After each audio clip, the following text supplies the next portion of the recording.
Кезінде министр болып үкімет аппаратын басқарған Әлихан Байменов биліктегі қызметін пайдаланатындарды сынға алды. Танымал саясаткер талай мінберден сөйлеп, жоғары лауазымдарда болса да бизнес ашып, жеке басының жағдайын жасамаған алға тартты. Ендеше сұхбатқа зер салыңыз.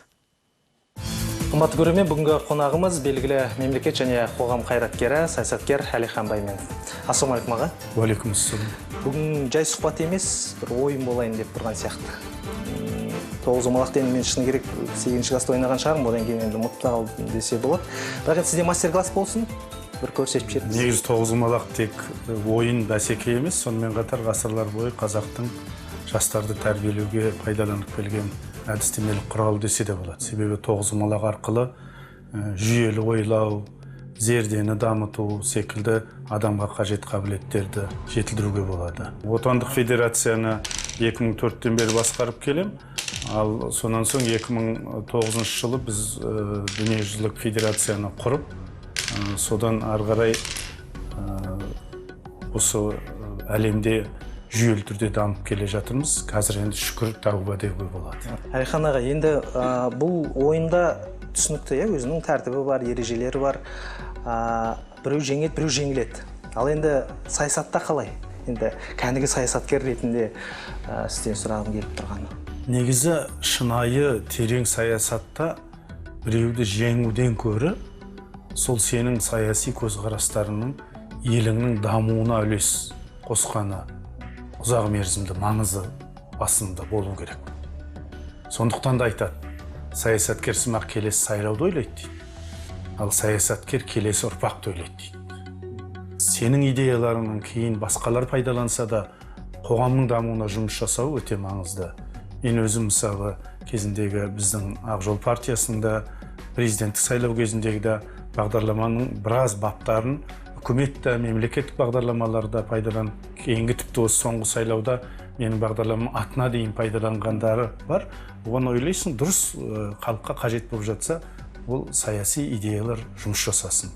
Сондықтан мен үшін ең маңыздысы сенің саяси көзқарас пен идеяларының қоғамның дамуына, елдің өркендеуіне үлес қосу. Қазір министр болсын, әкім болсын, реформа жасауға құмар. Оның кейбір артты салдары да қиын болып жатады. Сонда міндетті түрде реформа жасау керек пе, әлде бір атын, жақсы атын қалдыру? Мен реформа жасауға құмарлықты тым көріп отырған жоқпын. Себебі реформадан көрі ақша жұмсауға құмар. Мысалы бір құрылысты жасап тастау, басқа жерлерге ақша бөлу, ол пенделік тұрғыдан тартымды әрине. Өйткені өздеріңіз білесіз, біздің елдегідей жемқорлық деңгейі жоғары болғанда, әрбір мемлекеттік инвестиция, әрбір мемлекеттік сатып алудың қызығын бір жеке адамдар көріп отыр. Сондықтан олар шынайы реформалардан көріп, осындай істерге құмарлары көп. Ал реформа піскен кезінде жасалу керек. Ешкімді көшіру үшін емес. Дегенмен әсіресе мынау миллиондаған халықтың мүддесіне тура келетін білім саласы, денсаулық сақтау саласы, әлеуметтік қорғау саласында реформаларды жасағанда жеті өлшеп бір пішетін жұмыс қажет. Терең талдау керек. Бұл жерде асығыстық бұл жақсылыққа апармайды. Қазір азаматтық қоғам қалыптасып келе жатыр ғой, бір көріністер, алғышарттар бар. Өзіңіз не байқадыңыз? Біріншіден, біздің азаматтық қоғам қалыптасуда әлеуметтік желілердің орны ерекше. Жалпы тәуелсіз бұқаралық ақпарат құралдары жеткіліксіз жерде әлеуметтік желілер оның орнын басуға тырысады. Сондықтан да бізге Фейсбуктың, Ютубтың, Твиттердің рөлі қоғамдық саяси бағытта жоғары болып отыр. Екіншіден, азаматтық белсенділікті мемлекет дұрыс пайдалана білу керек. Ол грант беріп, оларды қолжаулыққа айналдырып дұрыс емес. Оларға еркіндік беру керек.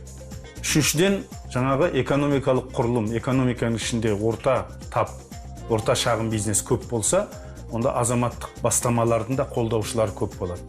Ал қазір олардың көпшілігі, шағын орта бизнестің де көпшілігі, жалпы біздің бизнес секілді азаматтық қоғамның да көп ұйымдары мемлекетке қарап қалған. Мемлекет грант арқылы оларға айтқан істеткісі келеді. Бұл азаматтық қоғам дамуын тежейді. Енді өміріңізде өзіңізге кедергі келтірген болмаса бір жамандық жасаған адамдар болды ма сәттер? Өкінішке қарай болды. Мен өзім сеніп жүрген дос деген, тіпті мен сол адамдар үшін өзімнің мансабымды, карьерамды құрбандыққа шалып, үкіметтен кеткен адамдар кейін 3-4 жылдан соң қаржылық топтың мүмкіндігін пайдаланып, және бұқаралық ақпарат құралдарының ықпалдарын пайдаланып, 1,5-2 жыл бойы тек мені дәлелсіз қаралаумен, күй жағумен айналысқан кезеңнен мен өттім. Бірақ мен өзім әрдайым әкемнің үйреткені бар, ол кісі иман болған, олардың бәріне кешіріммен қарауға тырысамын. Бірақ мен айттым, мен кешірермін, Алланың алдында жауапты өздерің бересіңдер. Ал енді өзіңіз өмір бойы енді саясатта жүрсіз, билік, басқарушылық қызметте жүрсіз, бірақ жеке бизнесіңіз бар ма, әлде отбасыңызда белгілі бір бизнеспен айналысатын адамдар? Жоқ, жалпы мен байқаймын, сол біздің әкеміз иман болды, анамыз енді 9 бала тәрбиелеп өсіріп, үй шаруашылығында болды ма, жалпы біздің әулетте бизнеске икемі бар адам жоқ. Сондықтан да менің бір айырмашылығым деп ойлаймын. Мен секілді сондай жоғары лауазымда болғандардан қарағанда ештеңені мен бір шағын дүкеншікті жекешелендірмеген екен. Әкімшілік жетекшісі болдым, үкімет аппаратын басқардым, министр болдым, барлығы болдым. Сонда тіпті бір дүңгіршекті жекешелендірмеген екен. Енді уақытыңызды бөліп, бізге сұхбат бергеніңізге және де тоғызқұмалақтан бізге бір шеберлік сабағын өткізген үшін көп рахмет айтамыз. Еңбегіңізге жеміс тілеймін. Амин.